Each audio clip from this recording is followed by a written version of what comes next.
và nét đây lên xem riệp cứ ở đây chào cái lại như thế cái hào thang cô vay lại mà cô vay lại nơi sọc sát bạc công khai xem riệp và sau cuối một căn video thông mấy mùi tiết đã tồn tận nâng năm nay cấp san một lê yang cô vay lại nén hay vì chi video dùได้vì pro tăng pi ông tục mà video ông tục cho năm pi phone pi pram nắng ta được ra ta click cắt mà lấy cắt ban video này mùi ấy để năm nay cấp san châu một lê cô vay lại nén cứ mà trong pil một lần thay điện mà ấy trong click bà đấy đừng lại mộtประมาณ đấy là qua tha một mà thay con bà tại sao mà đúng một lên chán hay chọn ngay bồn chọc xâm ra tiềnแต่มันเอาสไตล์ลุยที่บ่าจึงมองมือเอาไว้เด็กไล่พวกนี้นะทีนี้เราต่อไปติ้งสมบัติรุ่ยหายก็ยังมาโจลมอโจโจตโบกี้มาตุสนาปุ๊เรื่องมาปุ๊ทลันปุ๊เรื่องมามือเตอคือไล่พวกนี้cái đạn nó không tu chọn hay mình đi chảนะมือตัวไรได้มีอะไรขนาดด้วยบานสมดคือยังโจทั้งบานสมดมือยังไอ้ไตรกรุปเพชรไตรบานเกดักตังทั้งตู้เจาะบันเรือยังมือมีไตรกับโคไตรทมตัวทมมือจะนุ่นเอาไตรในแบบในขนมมหาสมุทรอิจดามยังอันนี้ดูจะไตรหนึ่งจังทมมาเดินมาหนังเวชมือไอ้ได้เป็นยังก่อนเคยวีนั้นก็จองขายกูทมmàในขณะนั้นมีการแสดงมา performance มามวยในครั้งหมดนี่คือสตูดิโอกันเลย Ocean Studio โอเคในยังเคย Aquaman Hell มาดอลเลยมีการแสดงโชว์ในกันเลยนั้นคือจะเป็นไปโชว์ดอกtừ 20 นาทีได้มีเนียงตีมาใช้จมูกหนึ่ง Aquaman นั้นคือแสดง perform มือมันนึกจรันเหมือนเต้นมาให้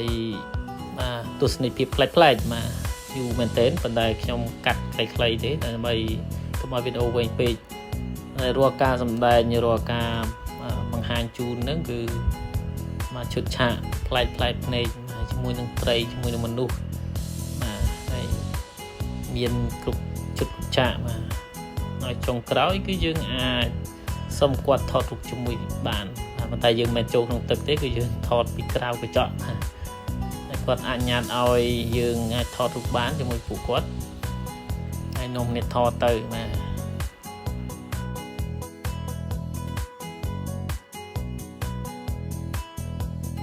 សារខ្ញុំអ្នកកាន់កាមេរ៉ាមានថតណាថត selfie មួយត្រីមុខកំមើមួយហើយមានលក្ខណៈដូចយើងនៅក្នុងក្រុមបាត់សមុទ្រអញ្ចឹងពួកគេរៀបចំមកស្អាតរបស់គេហើយយើងមើល performance ដូចយើងមើលកុនអញ្ចឹងគេមានលក់ popcorn ហើយគេមានការ decor រូងស្អាតបាទយើងទៅពិតជាមិនស្ដាយលុយទេបាទចូលមើលទៅហើយ performance ចប់យើងអាចដើរចូលមកផ្លូវខាងក្រោមទឹកគេនេះបាទយើងមានទស្សនីយភាពប្លែកៗកន្លែងថតរូបស្អាតមានរូបតាំងរូបត្រីរូបមើលទៅគឺប្លែកភ្នែកណាសម្រាប់អ្នកដែលស្រឡាញ់ Ocean Life បាទជីវិតនៅបាត់សមុទ្រត្រីធំមែនទែនមិនកែពង្រីកទេគឺត្រីពិតមែនយើងអាចថតរូបលេងអាចចូលទៅទស្សនាប្រភេទត្រីសមុទ្រធំមិនគួរឲ្យខ្លាចទេបងព្រោះត្រីហ្នឹងគឺដាក់ក្នុងកញ្ចក់ហើយយើងចេញមកពីហ្នឹងគឺមានហាងកាហ្វេមួយដែលយើងអាចអង្គុយសម្រាកឬក៏ញ៉ាំអាហារនៅទីនេះបានហើយមានលក់តុក្កតាមានលក់ចំណីមាន studio ថតរូបស្អាត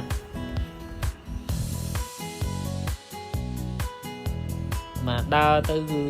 មកផ្លូវគេធ្វើមកដូចយើងនៅក្រោមបាតសមុទ្រអញ្ចឹងគឺយើងថតរូបលេងហើយអង្គុយមើលត្រីបានហើយមានផ្ទាំងគំនូមកនៅជុំវិញនេះគឺគេដេកផ្ទាំងគំនូ 3D ឲ្យមើលទៅដូចមែនទែនមកហើយនេះគឺជាកូនត្រីឆ្លាមយើងឃើញវាតូច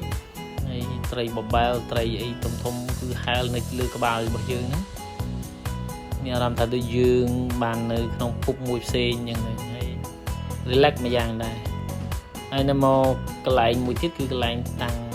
កន្លែងសួនត្រីបាទទឹករាក់គេណា យើងឃើញប្រប៉ែលហោះហែលពីហ្នឹង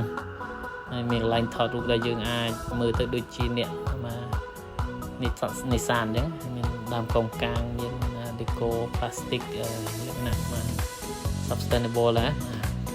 ហើយចេញមកក្រៅវិញមកនេះគឺជាប្លង់ខ្ញុំចាំអត់អស់ទេប៉ុន្តែគាត់នៅដើររយៈពេលបើចង់ដើរសប្បាយគឺមកព្រឹកហ្នឹងតែខ្ញុំចូលកញ្ញាគឺមកដើរលឿនមកមើលសួនខាងក្រៅមានកន្លែងសួនចិញ្ចឹមខ្លាសួនមកចិញ្ចឹមប្រគួយសួនមកខ្លាខ្មុំវិញជាដើមទាំងខាងក្រៅមានច្រើនណាស់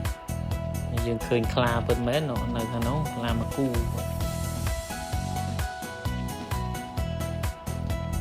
ហើយខ្លាហ្នឹងគឺវាគឺរបាំងកញ្ចក់ទេនេះភេនេះគឺដាក់ក្នុងកញ្ចក់អាងឲ្យគេហៅឲ្យយើងមើលដែរភេយើងមកមើលច្រកមកខាងទៀតមកធំមែនទេបាទនៅកន្លែងនេះគឺមានកន្លែងមើលខ្លាខ្មុំមើលសត្វដូចជាសត្វអីមិនដឹងទេតែនេះសម្បូរដែរនេះគឺជាខ្លាខ្មុំខ្មៅវាដេកមក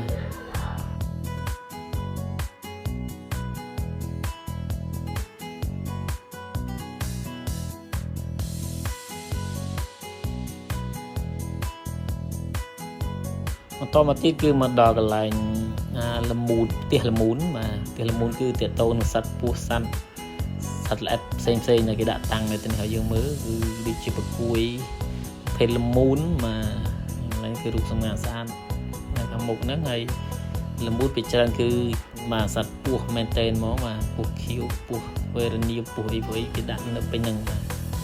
គឺមើលទៅបាទធ្វើឲ្យយើងអាចស្គាល់គ្រប់ពស់ប្លែកបាទហើយនេះជាវ័យកបីហើយយើងមើលមានពស់ថ្លាន់ពស់អីផ្សេងនៅវាដាក់តាមទូកញ្ចក់មួយយើងមើលហើយចេញពីមើលមួយទៅយើងឆ្ងល់ដែរថាពស់ហ្នឹងគឺមកតែឆ្ងល់ថាពស់ហ្នឹងគឺផ្លាស្ទិកមែនទេគឺពស់មែនតែនតែម្ដងហើយមានប្រភេទសត្វល្អិតផ្សេងដូចជាអាពីងពីងហើយឆ្លើងក៏មានបាទសត្វក្អែបសត្វខ្ទួយសត្វខ្យាដំរីអីគឺមានទាំងអស់បាទនៅក្នុងផ្ទះ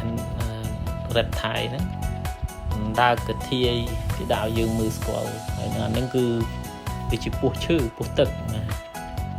មើលទៅគឺប្លែកភ្នែកហើយក៏មានដែរគឺតកកែបាទតកកែក៏មានដែរបាទតែយើងមើលមិនស្រួលវាមិនមែននៅបាទនៅក្នុងកញ្ចក់ជួនកាលអាចនៅលើក្បាលយើងបាទពស់សេរពឹសបាទល្បីមានដែរគេយកមកចិញ្ចឹមគ្រប់ប្រភេទបាទគ្រប់ពណ៌ដែលយើងមើលទៅពស់នេះគឺជាពស់ដែលមានពឹសជាងគេហើយនេះគឺជាសត្វមរើមព្រះមានកំហុំតូចក៏មានធំក៏មានអ្នកមើលឲ្យព្រឹកក្នុងមកដល់ប៉ែខាងក្រៅនេះគឺបងគ្រុកកដាលមីស្ទ័រគ្រុកកដាលគឺជួរទេអាហ្នឹងនៅខាងក្រៅគឺមាននៅមួយខាងទៀតនេះគឺជាភេទទឹកភេទទឹកកន្លែងនេះគឺលោកបងនោះគាត់ហែកទឹកលេងពេញទៅនឹងហើយបាទភេទនេះតែឃើញយើងមើលវាហែកទឹកឲ្យមើលចេញពីកន្លែងលមូនយើងទៅមកច្រកទៀតគឺច្រកខាងក្រោយនេះគឺកន្លែង relax បែបhunting បាទមានកន្លែងបាញ់ព្រួញបាញ់ធ្នូលេងកំសាន្តបាទលោកមើលសត្វពេកទៅ stress គេឲ្យយើងបាទរំសាយអារម្មណ៍នៅខាងក្រៅហើយក៏មានលក់ម្ហូបសក្រកទឹកដូងទឹកអំពៅឈ្ងុយឆ្ងាញ់នៅនឹងដែរហើយមិនត្រឹមតែម្ហូបនេះទេហើយម្ហូបខ្មែរយើងក៏មានដែរគឺនំគ្រក់បាទនំគ្រក់ថយោបាទសាឡាត់បាទបង្អែមផ្លែឈើមាននៅនឹងបាទដើរហត់កម្លាំងគឺអាចទិញញ៉ាំបាននៅនឹងហើយបន្តទៅខាងរូងបាក់សីវិញគឺមានសកាកែវមានស្អីផ្សេងបាទមន់ទឹកមន់ព្រៃបាទងោកអីនៅមាននៅខាងក្រោយនេះអស់ហើយតើម្លែកចាប់ផ្ទះបាក់សីហ្នឹងគឺយើងមកកន្លែងនេះគឺបើយើងទិញអាហារទិញអីបានហ្នឹងគឺមាន7កងយករង្វាន់ដែរហើយយើងទិញក្រោមតម្លៃគេអត់ទាន់កំណត់វាថាជាអត់បាន7ទេហើយកនេះគឺជាផ្ទះលើទឹកគេហៅផ្ទះអណ្ដែតទឹកស្ទាយសោះស្អាតបានតិចអ្នកនៅខាងកំពង់ភ្លុកអីនៅលើទឹកមិនអញ្ចឹង ហើយនៅក្នុងនោះគឺមានកន្លែងលក់វត្ថុអនុស្សាវរីយ៍ប្រាសាទហើយឆ្មាអ្នកលក់បាទហើយចប់ពីនឹងយើងដើរផ្ទះបណ្ដាលើទឹកមានហាងបាយហាងអីយើងអាចញ៉ាំទៅបានហើយមកដល់រោងសម្ដែងកពើគេប៉ុន្តែយើងមកម៉ោងនេះគឺអត់មានសម្ដែងទេតទៅពេលរសៀលបងគេសម្ដែងបាទមកដល់កន្លែងនេះគឺជាកន្លែងចុងក្រោយជាម៉ាតដែលយើងចង់ទិញអីវ៉ាន់នេះយើងអាចទិញបានបាទអរគុណសម្រាប់ការទស្សនាវីដេអូជួបគ្នាវីដេអូក្រោយៗទៀត